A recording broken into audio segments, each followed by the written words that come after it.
ಪ್ರಕಾರ ಪ್ರಧಾನಮಂತ್ರಿಯಾಗಿ ಯಾರು ಮೋದಿ ಅವರು ಬರಬೇಕು. ಈಗ ಮೋದಿ ಅವರ ಸರ್ಕಾರದಲ್ಲಿ ತಾವು ಅಭಿವೃದ್ಧಿ ಕೆಲಸಗಳನ್ನು ಕಂಡಿದ್ದೀರಾ? ನಮ್ಮ ಮಿಲಿಟರಿ ಸೈನ್ಯ ಇರ್ಬೋದು, ಆಮೇಲೆ ರಾಮ ಮಂದಿರ ಇರ್ಬೋದು, ಕೊರೋನಾದಲ್ಲಿ ಮಾಡಿದ್ದ ಇದು ಇರ್ಬೋದು, ತುಂಬಾ ಕೆಲಸ ಒಳ್ಳೆ ಕೆಲಸಗಳು ಮಾಡಿದೆ. ಅದರಿಂದ ನಾವು ಮೋದಿನೇ ಬೇಕು. ಮಿಕ್ಕಿದ ಬಿಜೆಪಿ ಗೌರ್ಮೆಂಟ್ ಆಗಲಿ ಬೇರೆ ಯಾವುದೇ ಗೌರ್ಮೆಂಟ್ ಆಗಿ ಬಂದಾಗ ನೀವು ನೋಡ್ಬೇಕಾಯ್ತು, ಅರೆಸ್ಟ್ಮೆಂಟ್ ಟೂ ವೀಲರ್ಸ್ ಆಗಲಿ ಪೊಲೀಸ್ ಅವ್ರ ಕಡೆಯಿಂದ ಕಲೆಕ್ಷನ್ಸ್ ತಗೊಂತಾ ಇದ್ದಾರೆ. ರಾಹುಲ್ ಗಾಂಧಿ ಅವರಿಗೆಲ್ಲೋ ರಾಜಕೀಯ ಅನುಭವ ಕಡಿಮೆ. ಇವಾಗ ಹಂಗ್ ನೋಡಕ್ ಹೋದ್ರೆ ಲಾಲ್ ಧೋಣಿ ಆಗ್ಬೇಕಾಗಿತ್ತು ಪ್ರಧಾನಿ. ಮೋದಿ ಯಾಕಾದ್ರು? ಮಲ್ಲಿಕಾರ್ಜುನ ಖರ್ಗೆ ಅವರ ಹೆಸರು ಒಂದು ರೇಸ್ ನಲ್ಲಿದೆ. ಚೇಂಜ್ ಬರಲಿ ಅಂತಂದ್ರೂ ಬರಲ್ಲ ಬಿಡಿ, ಯಾಕೆಂದ್ರೆ ಸಿಸ್ಟಮ್ ಆ ಮಟ್ಟಕ್ಕೆ ಮಾಡಿ ಇಟ್ಟಿದ್ದಾರೆ. ಇಂಡಿಯನ್ಸ್ ಏನಾಗಿದೆ, ನಮ್ಮ ಸೌತ್ ಇಂಡಿಯನ್ಸ್ ಕಂಡ್ರಾಗಲ್ಲ. ಕಾಂಗ್ರೆಸ್ ಪಕ್ಷ ನಾವು ಅದ್ರ ಬಗ್ಗೆ ಮಾತಾಡಕ್ಕೆ ಇಷ್ಟ ಇಲ್ಲ. ಆದ್ರೆ ಈ ಮೈತ್ರಿಕೂಟ ಎಲ್ಲೋ ಒಂದ್ ಕಡೆ ಸಕ್ಸಸ್ ಆಗಲ್ಲ ಅನ್ನುವಂತ ಅಭಿಪ್ರಾಯ. ಡೆಮೋಕ್ರಸಿಯಲ್ಲಿ ಆಪೋಸಿಷನ್ ಸ್ಟ್ರಾಂಗ್ ಆಗಿರಬೇಕು. ಒಬ್ಬರೇ ರೂಲ್ ಮಾಡಿದ್ರೆ ಡೆಮೋಕ್ರಸಿ ಅಂತ ಹೇಳಕ್. ಸರಿ, ಏನ್ ಗ್ಯಾರಂಟಿ ಯೋಜನೆಗಳಿದೆಯಲ್ಲ ಅದ್ರ ಬಗ್ಗೆ ಏನು? ಆದ್ರೆ ಇವರು ಸ್ಟೂಡೆಂಟ್ ಗಳಿಗೆ ಮತ್ತೆ 60 ವರ್ಷದ ಮೇಲಿರೋ ವ್ಯಕ್ತಿಗಳು ಮಾಡಿದ್ರೆ ತುಂಬಾ ಒಳ್ಳೇದಾಗುತ್ತೆ. ಲೋಕಸಭಾ ಚುನಾವಣೆಯಲ್ಲಿ ಯಾವ ಪಕ್ಷ ಅಧಿಕಾರಕ್ಕೆ ಬರಬೇಕು, ಹಾಗೇನೆ ಪ್ರಧಾನಮಂತ್ರಿಗಳಾಗಿ ಯಾರು ಆಯ್ಕೆ ಆಗಬೇಕು, ಈ ಪ್ರಶ್ನೆಯನ್ನು ಇಟ್ಕೊಂಡು ನಾವೀಗ ಬಂದಿರೋದು ಬ್ಯಾಟರಾಯನಪುರ ವಿಧಾನಸಭಾ ಕ್ಷೇತ್ರಕ್ಕೆ. ಇಲ್ಲಿನ ಗಂಗಮ್ಮಗುಡಿ ಸರ್ಕಲ್ನಲ್ಲಿದ್ದೇವೆ. ಇಲ್ಲಿನ ಸಾರ್ವಜನಿಕರು ಅಂತಂದರೆ ಮತದಾರರು ಏನು ಹೇಳ್ತಾರೆ ಲೋಕಸಭಾ ಚುನಾವಣೆ ಬಗ್ಗೆ ಅವರನ್ನೇ ಕೇಳೋಣ. ಸರ್, ನಿಮ್ಮ ಮುಂದಿನ ಪ್ರಧಾನಿ ಆಯ್ಕೆ ಯಾರು ಸರ್? ಸರ್, ಪ್ರಧಾನಮಂತ್ರಿ ಅಂದರೆ ನಮ್ಗೆ ಯಾರು ಜನಕ್ಕೆ ಹೆಲ್ಪ್ ಮಾಡ್ತಾರೋ ಅವ್ರು ಪ್ರಧಾನಮಂತ್ರಿ ಆದರೆ ಒಳ್ಳೆಯದು. ಅದು ನಾವು ಉಪಯೋಗಿಸ್ತೀವಿ ಅಷ್ಟೇ.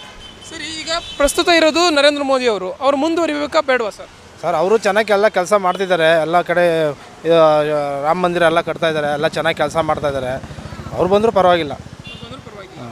ಅವ್ರನ್ನ ಹೊರತುಪಡಿಸಿ ಬೇರೆ ಯಾರಾದರೂ ಒಂದು ಆಯ್ಕೆ ಇದೆಯಾ ನಿಮಗೆ? ಸರ್, ಆಯ್ಕೆ ಅಂದರೆ ಯಾರು ಜನಕ್ಕೆ ಹೆಲ್ಪ್ ಮಾಡ್ತಾರೋ ಅವರು ಬಂದರೆ ಚೆನ್ನಾಗಿರುತ್ತೆ. ನಿಮ್ಮ ಆಯ್ಕೆ ಅಂದರೆ ಈಗ ನರೇಂದ್ರ ಮೋದಿ ಅವರ ಎದುರುಗಡೆ ಈಗ ಮೈತ್ರಿಕೂಟ ಅಂತ ಒಂದು ಮಾಡ್ಕೊಂಡಿದ್ದಾರೆ, INDA ಮೈತ್ರಿಕೂಟ. ಅದರಲ್ಲಿ ಕೇಳಿಬರ್ತಾ ಇರೋ ಹೆಸರುಗಳು ಪ್ರಮುಖವಾಗಿ ರಾಹುಲ್ ಗಾಂಧಿ ಮತ್ತು ಮಲ್ಲಿಕಾರ್ಜುನ್ ಖರ್ಗೆ ಅವ್ರದ್ದು. ಸರ್, ಇವ್ರದ್ದು ಅಂತ ಹೇಳೋಕ್ಕಾಗಲ್ಲ. ಯಾರು ಜನಕ್ಕೆ ಹೆಲ್ಪ್ ಮಾಡ್ತಾರೋ ಅವ್ರು ಬಂದರೆ ಒಳ್ಳೆಯದು ಅಂತ ಸರ್, ಅಷ್ಟೇ ಸರ್. ಹಾಗಿದೆ ಸರ್, ನಿಮ್ಮ ಪ್ರಕಾರ ಪ್ರಧಾನಮಂತ್ರಿಯಾಗಿ ಯಾರು ಆಯ್ಕೆ? ಮೋದಿ ಅವರು ಬರಬೇಕು ಸರ್. ಹೌದು ಸರ್, ಮೋದಿ ಅವರು ಯಾಕೆ? ಅವರು ಅನೇಕ ಒಳ್ಳೆ ಕೆಲಸಗಳು ಮಾಡಿದ್ದಾರೆ. ರಾಮ ಮಂದಿರ ಕಟ್ಟಿದ್ದಾರೆ, ಒಳ್ಳೆ ದೇಶ ಅಭಿವೃದ್ಧಿ ಮಾಡಿದ್ದಾರೆ. ಹಾಗೂ ಸೇನೆಯಲ್ಲಿ ತುಂಬ ಅಭಿವೃದ್ಧಿ ಆಗಿದೆ. ನಮ್ಮ ಗಡಿ ಕಾಯ ಸೇನೆಗಳಿಗೆ ತುಂಬ ಅಭಿನಂದನೆಗಳು ಸರ್. ಸರ್, ನಿಮ್ಮ ಪ್ರಕಾರ ಯಾರು ಪ್ರಧಾನಮಂತ್ರಿ ಆಗಬೇಕು? ಮೋದಿ ಸರ್. ಮೋದಿ ಅವರು ಯಾಕೆ ಅಂತ ಕಾರಣಗಳು? ಸರ್, ಯಾಕೆಂದರೆ ಈ 10 ವರ್ಷಗಳಿಂದ ಮೋದಿಯವರು ಮಾಡಿರೋ ಕೆಲಸಗಳು ತುಂಬ ಇದೆ. ಎಷ್ಟು ಮುಂದುವರೆದಿದೆ ನಮ್ಮ ದೇಶ ಅನ್ನೋದಕ್ಕೆ ಮೋದಿಯವರೇ ಸಾಕ್ಷಿ. ಇನ್ನೂ 5 ವರ್ಷ ಕಂಟಿನ್ಯೂ ಆದರೆ ಇನ್ನೂ ನಮ್ಮ ದೇಶ ಬೆಳವಣಿಗೆಯಲ್ಲಿ ಆರ್ಥಿಕ ಈ ಪರಿಸ್ಥಿತಿ ಎಲ್ಲ ಇನ್ನೂ ತುಂಬ ಚೆನ್ನಾಗಾಗುತ್ತೆ ಅಂತ ನಮ್ಮ ಅಪೇಕ್ಷೆ ಇದೆ. ಸರ್, INDA ಮೈತ್ರಿಯಿಂದ ರಾಹುಲ್ ಗಾಂಧಿ ಮತ್ತು ಈಗ ಪ್ರಸ್ತುತವಾಗಿ ಮಲ್ಲಿಕಾರ್ಜುನ್ ಖರ್ಗೆ ಅವರ ಹೆಸರು ಕೇಳಿಬರ್ತಾ ಇರೋದು. ಸರ್, ಇದೀ ಕಾಂಗ್ರೆಸ್ ಪಕ್ಷ ನಾವು ಅದ್ರ ಬಗ್ಗೆ ಏನು ಮಾತಾಡೋಕ್ಕೆ ಇಷ್ಟ ಇಲ್ಲ. ಯಾಕೆಂದರೆ 40 ವರ್ಷ ಅವ್ರು ಆಳ್ವಿಕೆ ಮಾಡಿದ್ದಾರೆ. ಅವಾಗ ಮಾಡಿದ್ದಾರೆ ಏನು ಅಂತ ಹಿರಿಕರಿಗೆ ಎಲ್ಲ ಚೆನ್ನಾಗಿ ಗೊತ್ತು. ಬಟ್ ಇವಾಗಿನ ಯೂತ್ಸು ಈಗಿನ ಪ್ರಜೆಗಳು ಕೇಳ್ತಾ ಇರೋದು ಮೋದಿಜಿ. ದಯವಿಟ್ಟು ನಮಗೆ ಮೋದಿನೇ ಬೇಕು. ಸರ್, ಈಗ ಮೋದಿಯವ್ರ ಸರ್ಕಾರದಲ್ಲಿ ತಾವು ಅಭಿವೃದ್ಧಿ ಕೆಲಸಗಳನ್ನು ಕಂಡಿದ್ದೀರಾ? ಯಾವೆಲ್ಲ ಅಭಿವೃದ್ಧಿಗಳನ್ನು ಕಂಡಿದ್ದೀರಾ ಸರ್? ಅಭಿವೃದ್ಧಿ ಕೆಲಸ ಅಂದರೆ ಇವಾಗ ನಮ್ಮ ಮಿಲಿಟರಿ ಸೈನ್ಯ ಇರ್ಬೋದು, ಆಮೇಲೆ ಇವಾಗ ರಾಮ ಮಂದಿರ ಇರ್ಬೋದು, ಸುಮಾರು ಅನೇಕ ಇವಾಗ ಕೊರೋನಾದಲ್ಲಿ ಮಾಡಿದ್ದ ಇದಿರ್ಬೋದು, ಈ ಲಾಕ್ಡೌನ್ಗಳಲ್ಲಿ ಸಿಕ್ಕಾಪಟ್ಟೆ ಜನ ಇದಾದಾಗ ಸ್ವಲ್ಪ ಹೆಲ್ಪ್ ಮಾಡಿದ್ದಾರೆ. ತುಂಬ ಕೆಲಸ ಒಳ್ಳೆ ಕೆಲಸಗಳು ಮಾಡಿದ್ದಾರೆ. ಅದರಿಂದ ನಾವು ಮೋದಿನೇ ಬೇಕು. ಸರ್, ಈಗ ನರೇಂದ್ರ ಮೋದಿ ಅವರು ಪ್ರಧಾನಿ ಆಗಲಿ ಅಂದ್ರಿ. ನರೇಂದ್ರ ಮೋದಿ ಅವರು ಪ್ರಧಾನಿ ಅಂತಂದರೆ ಈಗ ನರೇಂದ್ರ ಮೋದಿ ಅವರು ಬಡವರ ಪರವಾದ ಪ್ರಧಾನಿ ಅಲ್ಲ, ಅಥವಾ ಅವರ ಸರ್ಕಾರ ಬಡವರ ಪರ ಸರ್ಕಾರ ಅಲ್ಲ, ಶ್ರೀಮಂತರ ಪರ ಸರ್ಕಾರ ಅಂತ ಹೇಳ್ತಾರೆ. ಏನು ಸರ್, ಎಕ್ಸಾಂಪಲ್ 10 ವರ್ಷದಿಂದ ನೋಡ್ತಿದ್ದೀರಲ್ಲ ಸರ್, ಬಡ ಕುಟುಂಬಗಳಿಗೆ ಒಳ್ಳೊಳ್ಳೆ ಯೋಜನೆ ಕೊಟ್ಟಿದ್ದಾರೆ. ರೈತರಿಗೆ ಒಳ್ಳೆ ಯೋಜನೆ ಕೊಟ್ಟಿದ್ದಾರೆ.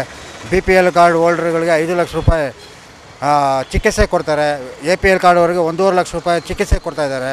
ಇನ್ನೂ ತುಂಬ ಯೋಜನೆಗಳಿದೆ. ಆದರೆ ನಮ್ಮ ಸಾರ್ವಜನಿಕರು ಅದನ್ನು ಸದುಪಯೋಗ ಮಾಡ್ಕೊತಾ ಇಲ್ಲ ಸರ್. ದಯವಿಟ್ಟು ಎಲ್ಲರಿಗೂ ಹೇಳೋದೇನೆಂದರೆ, ಆವಾಗ ಕೇಂದ್ರ ಸರ್ಕಾರ ಏನು ಯೋಜನೆ ಮಾಡಿದೆ, ರಾಜ್ಯ ಸರ್ಕಾರ ಏನು ಯೋಜನೆ ಮಾಡಿದೆ, ಅದನ್ನು ನೀವು ಪಡ್ಕೊಬೇಕಾಗಿ ನಮ್ಮಲ್ಲಿ ವಿನಂತಿ ಮಾಡ್ತೀನಿ ಸರ್. ಸರ್, ಈಗ ರಾಮ ಮಂದಿರ ನಿರ್ಮಾಣ ಆಗಿದೆ. ಇನ್ನೇನು ಜನವರಿ 22ಕ್ಕೆ ಅದರ ಉದ್ಘಾಟನೆ ಕೂಡ ಇದೆ. ಇದನ್ನು ಚುನಾವಣೆ ಹತ್ರ ಬಂದ ತಕ್ಷಣ ಅಥವಾ ಚುನಾವಣೆ ವರ್ಷದಲ್ಲಿ ಮಾಡ್ತಾ ಇರುವಂಥದ್ದು ಎಲ್ಲೋ ಒಂದು ಕಡೆ ರಾಜಕೀಯ ತಂತ್ರ ಅಂತ ಹೇಳ್ತಾರೆ. ಏನು ಹೇಳ್ತೀರಾ? ಇಲ್ಲ ಸರ್, ಇದು ಅವಾಗಿಂದ ಆ ಕಾಲದಿಂದ ಬಂದರೆ ರಾಮ ಮಂದಿರ ಮಾಡಬೇಕು ಅಂತ ಇದು ಮಾಡಿರೋದು. ಅದನ್ನು ಇವಾಗ ಮಾಡ್ತಾ ಇದ್ದಾರೆ. ಉದ್ಘಾಟನೆ ಬಂದು ಇನ್ನೇನು ಕೆಲವೇ ತಿಂಗಳಲ್ಲಿ ಲೋಕಸಭಾ ಚುನಾವಣೆ ಇಟ್ಕೊಂಡು ಇವಾಗ ಮಾಡ್ತಾ ಇರೋದು ಎಲ್ಲೋ ಒಂದು ಕಡೆ ಮತವನ್ನು ಸೆಳೆಯುವಂಥ ಒಂದು ನಿಟ್ಟಿನಲ್ಲಿ ಮಾಡ್ತಾ ಇರೋ ಪ್ರಯತ್ನ ಸರ್. ಯಾರಾದರೂ ಅಷ್ಟೇ ಮಾಡೋದು, ಎಲೆಕ್ಷನ್ ಹತ್ರ ಮಾಡ್ಕೊಂಡೇ ಮಾಡೋದು. ಅದಕ್ಕೆ ಎಲ್ಲ ಇವರು ಮಾಡ್ತಾ ಇದ್ದಾರೆ ಅಷ್ಟೇ. ಅದೇ ಸರ್, ಹಿಂದುತ್ವ ಅನ್ನೋ ಒಂದು ಮೂಲ ಅಸ್ತ್ರವನ್ನು ಇಟ್ಕೊಂಡು ಈಗಾಗಲೇ ಮಾಡ್ತಾ ಇದ್ದಾರೆ ಅನ್ನೋದು, ಕೋಮುವಾದಿ ಪಕ್ಷ ಅನ್ನೋದು, ಕೋಮುವಾದಿ ಸರ್ಕಾರ ಅನ್ನೋದು ಈ ಹಿಂದೆ ಕೇಳಿಬರ್ತಾ ಇರೋ ಮಾತು. ಈಗಲೂ ಕೂಡ ಅದೇ ಒಂದು ಮಾತು ಕೇಳಿಬರ್ತಾ ಇರೋದು, ಟೀಕೆ ಕೇಳಿಬರ್ತಾ ಎಲ್ಲರಿಗೂ ಅನ್ವಯಿಸುತ್ತೆ ಸರ್. ಅದು ತಪ್ಪು ಸರ್. ಇಡೀ ನಮ್ಮ ಭಾರತದಲ್ಲಿ ಎಷ್ಟು ಜನ ಹಿಂದುತ್ವ ಆಗಲಿ, ಹಿಂದುತ್ವಗೆ ಒಬ್ಬರಿಗೆ ಇದು ಅನ್ವಯಿಸಲ್ಲ. ಪ್ರತಿಯೊಬ್ಬ ನಾಗರಿಕರಿಗೂ, ನಮ್ಮ 180 ಕೋಟಿ ಜನಗಳಿಗೂ ಇದಾಗತ್ತೆ ಸರ್. ಏನೋ ನಿಮ್ಮ ಪ್ರಕಾರ ಪ್ರಧಾನಿ ಯಾರು? ನಮ್ಗೆ ಒಳ್ಳೆ ಕೆಲಸ ಯಾರು ಮಾಡ್ತಾರೆ ಅವ್ರು ಬಂದರೆ ಒಳ್ಳೆಯದೇ ಸರ್. ಹಾಗಿದ್ರೆ ನಿಮ್ಮ ಪ್ರಕಾರ ಅಂದರೆ ಯಾರಾದರೂ ಒಬ್ಬ ವ್ಯಕ್ತಿಯನ್ನು ಸೂಚಿಸುವುದಾದರೆ ದಿನಬಳಕೆ ವಸ್ತುಗಳು ಎಲ್ಲ ರೇಟ್ ಸಾನೆ ಮಾಡಿದ್ದಾರೆ. ಗ್ಯಾಸ್ ರೇಟ್ ಸಾನೆ ಆಗೈತೆ. ಮೋದಿ ಸರ್ಕಾರ ಬಂದಮೇಲೆ ಗ್ಯಾಸ್ ರೇಟ್ ಸಾನೆ ಆಗೈತೆ, ಪೆಟ್ರೋಲ್ ಸಾನೆ ಆಗೈತೆ, ಡೀಸೆಲ್ ಸಾನೆ ಆಗೈತೆ. ಪ್ರತಿಯೊಂದು ಮಧ್ಯಮ ವರ್ಗದವ್ರಿಗೆ ಹೊರೆ ವರ್ಷವರೇ ಹೊರ್ತಿಗೆ ಅನುಕೂಲ ಆಗಿದ್ದು ಕಮ್ಮಿನೇ ಮಾಡ್ತಾಯಿದ್ದಾರೆ, ಇಲ್ಲ ಅಂತಲ್ಲ. ಯೋಧರಿಗಿರ್ಬೋದು ಮತ್ತು ಬೇರೆ ಇದಕ್ಕೆಲ್ಲ ಮಾಡ್ತಾಯಿದ್ದಾರೆ ಇರ್ಬೋದು. ಮಧ್ಯಮ ವರ್ಗದವ್ರಿಗೆ ಅನುಕೂಲ ಆಗೋ ಥರ ಮಾಡಿದ್ರೆ ಇನ್ನೂ ಒಳ್ಳೆಯದು. ಹಾಗಿದ್ರೆ ನರೇಂದ್ರ ಮೋದಿ ಅವರು ಮುಂದುವರಿಬೇಕಾ ಬೇಡವಾ ಪ್ರಧಾನಿಯಾಗಿ ನಿಮ್ಮ ಪ್ರಕಾರ? ಅದು ಜನ ತೀರ್ಮಾನ ಮಾಡ್ತಾರೆ. ಇನ್ನೇನು ಅತಿ ಶೀಘ್ರದಲ್ಲೇ 2024ಕ್ಕೆ ಜನ ತೀರ್ಮಾನ ಮಾಡ್ತಾರೆ. ಇವಾಗ ಕರ್ನಾಟಕದಲ್ಲೆಲ್ಲ ತೋರಿಸಿದ್ದಾರೆ ಜನ BJP ಸರ್ಕಾರ ಏನಾಯಿತು ಅಂತ. ಅದು ಸೆಂಟ್ರಲಲ್ಲಿ ತೋರಿಸ್ತಾರೆ, ನೋಡ್ಬೇಕು, ಕಾದು ನೋಡ್ಬೇಕು. ಜನದ ಅಭಿಪ್ರಾಯದ ಮುಂದೆ ನಾವೇನು ಹೇಳೋಕ್ಕಾಗಲ್ಲ. ನೀವು ಒಬ್ಬ ಪ್ರಜೆಯಾಗಿ ಏನು ಹೇಳ್ತೀರಾ? ನಿಮ್ಗೆ ಯಾರು ಬಂದರೆ ಬೆಟರ್ ಅಂತೀರಾ? ನಮ್ಗೆ ಒಳ್ಳೆ ಕೆಲಸ ಯಾರು ಮಾಡಿದ್ರು ಓಕೆ ಸರ್. ಇವರೇ ಅವರೇ ಅಂತ ಇಲ್ಲ, ಇವರೇ ಅವರೇ ಅಂತೇನಿಲ್ಲ. ಮೋದಿ ಬಂದರೂ ಓಕೆ, ಖರ್ಗೆ ಬಂದರೂ ಓಕೆ, ರಾಹುಲ್ ಗಾಂಧಿ ಬಂದರೂ ಓಕೆ. ನಮಗೆ ಜನಪರವಾದಂಥ ಕೆಲಸ ಮತ್ತು ಸಾಮಾನ್ಯ ಜನರ ಮೇಲೆ ಹೊರೆ ಹೊರಿಸಬಾರ್ದು. ಸರಿ ಸರ್. ಹಾಗಿದ್ರೆ ಈಗ ಮೈತ್ರಿ ಏನು ಮಾಡ್ಕೊಂಡಿದ್ದಾರೆ ಅಲ್ಲಿಂದ ಪ್ರಮುಖ ಹೆಸರುಗಳು ಎರಡು ಕೇಳಿ ಬರ್ತಾ ಇರುವಂಥದ್ದು ರಾಹುಲ್ ಗಾಂಧಿ ಮತ್ತು ಮಲ್ಲಿಕಾರ್ಜುನ್ ಖರ್ಗೆ ಅವರದ್ದು. ಏನು ಹೇಳ್ತೀರಾ ಅದ್ರ ಬಗ್ಗೆ? ಅವ್ರು ಪ್ರಧಾನಿ ಆದರೆ ಹೇಗೆ ಆಗಬೇಕಾ ಬೇಡವಾ? ಆಗ್ಬೋದು ಸರ್, ಅವ್ರಿಗೂ ಅರ್ಹತೆ ಇದೆ. ಯಾಕೆಂದರೆ ಇವಾಗ ರಾಹುಲ್ ಗಾಂಧಿ ಮೊನ್ನೆಲ್ಲ ರ್ಯಾಲಿ ಮಾಡಿದ್ದಾರೆ. ಅವ್ರದ್ದೇ ಆದಂಥ ಒಂದು ಇನ್ನೂ ಚಿಕ್ಕ ವಯಸ್ಸು ಯುವ ಜನಾಂಗಕ್ಕೆ ಮುಂದಿನ ಫ್ಯೂಚರಲ್ಲಿ ಅವರು ಅನುಕೂಲ ಮಾಡ್ಬೋದು. ಇವಾಗ ಕರ್ನಾಟಕದವರು ಮಲ್ಲಿಕಾರ್ಜುನ್ ಖರ್ಗೆ ಅವರು ದಲಿತ ಸಂಘದವರು. ಇದುವರೆಗೂ ದಲಿತ ಸಂಘದವ್ರು ಯಾರೂ ಪ್ರಧಾನಿ ಆಗಿಲ್ಲ. ಹಂಗಾಗಿ ಅಭಿಪ್ರಾಯ ಒಳ್ಳೆಯದೇ. ಸರ್, ಹಾಗಿದ್ರೆ ಈಗ ರಾಹುಲ್ ಗಾಂಧಿ ಅವರಿಗೆಲ್ಲೋ ರಾಜಕೀಯ ಅನುಭವ ಕಡಿಮೆ, ಅವರೊಬ್ಬ ಪ್ರಬುದ್ಧ ನಾಯಕ ಅಲ್ಲ ಅನ್ನೋ ಮಾತಿದೆ. ಇವಾಗ ಹಂಗೆ ನೋಡೋಕೆ ಹೋದರೆ ಅಡ್ವಾಣಿಯರ್ ಆಗಬೇಕಾಗಿತ್ತು ಯಾರು ಪ್ರಧಾನಿ. ಮೋದಿ ಯಾಕಾದರು? ಇವಾಗ ಲಾಲ್ ಕೃಷ್ಣ ಅಡ್ವಾಣಿ ಅವಾಗ ಸಂಘಟನೆ ಮುಖಾಂತರ ಅವರು ಬಂದು ರಾಮ ಮಂದಿರ ಎಲ್ಲ ಇದು ಮಾಡಿ ಯಾತ್ರೆಗಳು ಮಾಡಿ ಎಲ್ಲ ಮಾಡಿದ್ರು. ಲಾಸ್ಟ್ಗೆ ಅವ್ರನ್ನ ಪ್ರಧಾನಿ ಮಾಡೋಕ್ಕಾಗಿಲ್ಲ. ನರೇಂದ್ರ ಮೋದಿ ಪ್ರಧಾನಿ ಆದರು. ಹಂಗೆ ಯೋಚನೆ ಮಾಡೋಂಗಿದ್ರೆ ಇವರೆಲ್ಲ ಇವಾಗ ನಾನೇ ಸೋನಿಯಾ ಗಾಂಧಿನ ಹೇಳ್ಬೋದಲ್ಲ, ನಾನೇ ಪ್ರಧಾನಿ ಆಗ್ತೀನಿ ಅಂತ. ಅವರೇ ಯಾಕೆ ಮಲ್ಲಿಕಾರ್ಜುನ್ ಖರ್ಗೆ ಹೇಳಬೇಕು ಮತ್ತು ರಾಹುಲ್ ಗಾಂಧಿದು ಹೇಳಬೇಕು? ಅವರಲ್ಲಿ ಸ್ವಾರ್ಥ ಇಲ್ಲ. ಅವ್ರಿಗೇನು ಬೇಕು, ಜನಗಳು ಅನುಕೂಲವಾಗಿರಬೇಕು, ಜನ ಎಲ್ಲ ಕಷ್ಟ ಬೀಳದಂಗೆ ಆರಾಮಾಗಿರಬೇಕು ಅನ್ನೋ ಮನೋಭಾವನೆ ಅವ್ರದ್ದು ಇದೆ. ಮತ್ತು ಇವಾಗ ಯೂತ್ಗಳಿಗೆ ಎಷ್ಟೋ ಜನ, ಸಾವಿರಾರು ಜನ, ಲಕ್ಷಾಂತರ ಜನ ಹುಡುಗರು ಡಿಗ್ರಿ, ಡಬಲ್ ಡಿಗ್ರಿ ಮಾಡಿ ಕೆಲಸ ಇಲ್ದಿರ ಇದಾಗಿದ್ದಾರೆ. ಅವ್ರಿಗೆಲ್ಲ ಒಂದು ಸ್ವಲ್ಪ ಕೆಲಸದ ಬಗ್ಗೆ ಇದು ಮಾಡಿಕೊಟ್ರೆ ಭಾರಿ ಅನುಕೂಲ ಆಗುತ್ತೆ. ಅದ್ರ ಬಗ್ಗೆ ನಾವು ಹೇಳ್ಬೋದು. ಸರ್, ಕೇಂದ್ರ ಸರ್ಕಾರದಿಂದ ದಕ್ಷಿಣದ ರಾಜ್ಯಗಳಿಗೆ, ಸೌತ್ ಸ್ಟೇಟ್ಗಳೇನಿದೆ ಅವಕ್ಕೆ ಅನ್ಯಾಯ ಆಗ್ತಾ ಇದೆ, ಎಲ್ಲೋ ಒಂದು ಕಡೆ ಪ್ರಾಶಸ್ತ್ಯ ಸಿಗ್ತಾ ಇಲ್ಲ ಅನ್ನೋ ಮಾತಿದೆ. ಹೌದು ಸರ್, ಅದು ನಿಜನೇ. ಅದು ಇನ್ನೂ ಅನುಕೂಲ ಮಾಡಿಕೊಡ್ಬೇಕು ನಮಗೆ. ನಮ್ಗೆ ಯಾವುದು ದಕ್ಷಿಣ ಭಾರತಕ್ಕಾಗಲಿ ಉತ್ತರ ಕರ್ನಾಟಕ ಆಗಲಿ ಇವಕ್ಕೆಲ್ಲ ಒಂದು ಸ್ವಲ್ಪ ತೊಂದರೆ ಇದೆ. ಅದು ಮಾಡಿಕೊಟ್ರೆ ಅನುಕೂಲ ಸರ್.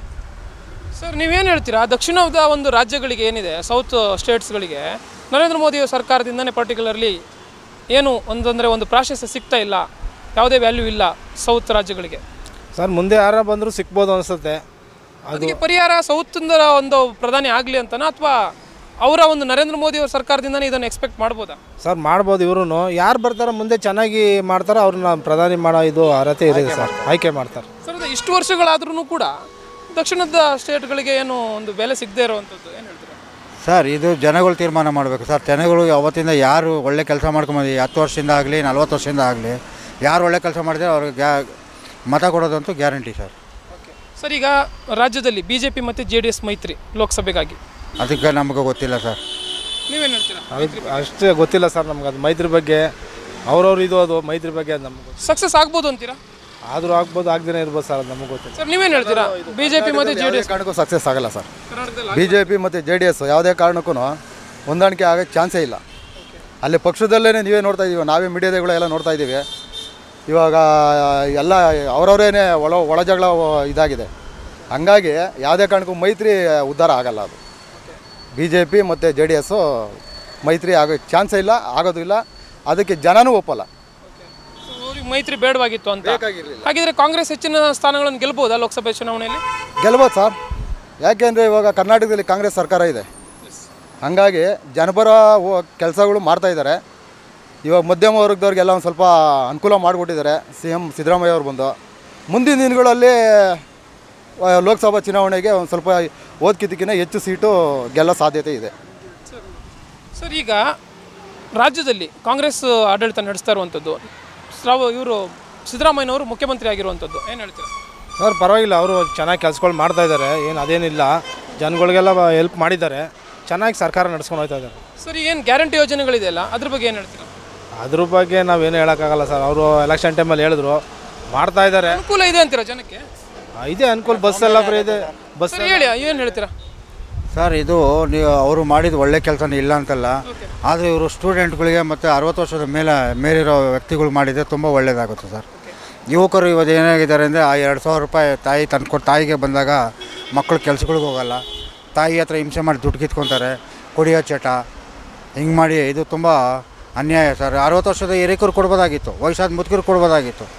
ಆಮೇಲೆ ತಿರ್ಗಾ ಈ ಕಾಲೇಜ್ ಸ್ಟೂಡೆಂಟ್ಗಳಿಗೆ ನೀವು ಫ್ರೀ ಮಾಡ್ಬೋದಾಗಿತ್ತು, ಸ್ಕೂಲ್ಗಳಿಗೆ ಫ್ರೀ ಮಾಡ್ಬೋದಾಗಿತ್ತು, ತುಂಬ ಅನುಕೂಲ ಇತ್ತು.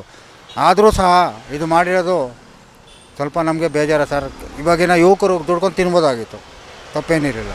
ಅನುಕೂಲ ಇಲ್ವಾ ಸರ್ ಹಾಗಿದ್ರೆ ಈ ಯೋಜನೆಗಳಿಂದ, ಅಥವಾ ತಲುಪ್ತಾ ಇಲ್ವಾ? ತಲುಪ್ತಾ ಇದೆ, ಇಲ್ಲ ಅಂತಲ್ಲ, ಅನುಕೂಲ ಇದೆ, ಇಲ್ಲ ಅಂತಲ್ಲ. ಇದನ್ನು ಮಾಡ್ಬೋದಾಗಿತ್ತು, 60 ವರ್ಷದ ಮೇಲ್ಪಟ್ಟ ಹಿರಿಕರಿಗೆ ಮಾಡ್ಬೋದಾಗಿತ್ತು, ಸ್ಟೂಡೆಂಟ್ಗಳು ಮಾಡ್ಬೋದಾಗಿತ್ತು. ಆದರೂ ಸಹ ನಮ್ಮ ಬ್ಯಾಟರಾಯನಪುರದ ಮಾನ್ಯ ಶಾಸಕರಾದಂಥ ಕೃಷ್ಣ ಬೈರೇಗೌಡರು ಇಲ್ಲಿ ಬ್ಯಾಟರಾಯನಪುರದ ಒಳ್ಳೊಳ್ಳೆ ಕೆಲಸ ಮಾಡ್ತಾಯಿದ್ದಾರೆ. ಅವರಿಗೆ ನಾವು ಧನ್ಯವಾದಗಳು ಹೇಳ್ತೀವಿ.